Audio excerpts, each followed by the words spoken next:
बुलढाणा जिल्ह्यातील शेगाव नगर परिषद हद्दीतील शेत सर्वे क्रमांक 729 मधील ओपन स्पेसची जागा वृक्षारोपण, उपयोगी बगीचा, शारीरिक शिक्षण, सांस्कृतिक व सामाजिक विकासाचा प्रयोजनासाठी युवा क्रांती बहुउद्देशीय संस्थेला देण्यात यावी, अन्यथा नगरपालिकेच्या सर्वसाधारण सभेच्या दिवशी नगरपालिकेच्या प्रांगणात आत्मदहन करेल, असा इशारा माजी नगरसेवक विजय यादव यांनी दिला होता। यामध्ये शेगाव नगरपालिकेची सर्वसाधारण सभा आयोजित करण्यात आली होती। यामुळे यादव हे आत्मदहनाचा प्रयत्न करतील म्हणून पोलीस प्रशासनाने नगरपालिका परिसरामध्ये चोख बंदोबस्त लावला होता। दरम्यान सकाळी 11:30 वाजताच्या सुमारास आंदोलनकर्ते विजय यादव यांनी नगरपालिका परिसर गाठण्याचा प्रयत्न केला। यावेळी एका मालवाहू MH04S7757 या ऑटोमधून पेट्रोलची बॉटल घेऊन गांधी चौकात पोहोचताच पोलिसांनी यादव यांच्यावर झडप घातली। दरम्यान यादव यांनी अंगावर थोडे पेट्रोल ओतून घेतले होते। पोलिसांनी आंदोलनकर्त्याला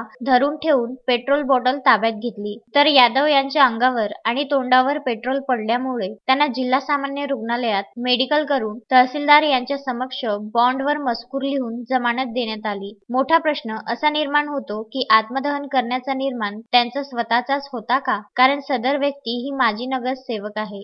येणाऱ्या सर्वसाधारण सभेत हा जर विषय मांडण्यात आलेला नाही, ठेवण्यात आलेला किंवा मंजूर झाला नाही, तर ज्या दिवशी सर्वसाधारण सभा राहील त्या सर्वसाधारण सभेच्या दिवशी मी नगरपालिकेत आत्मदहन करेल, असा आज तुम्हा सर्व पत्रकार बांधवांमार्फत हा इशारा दिला आहे।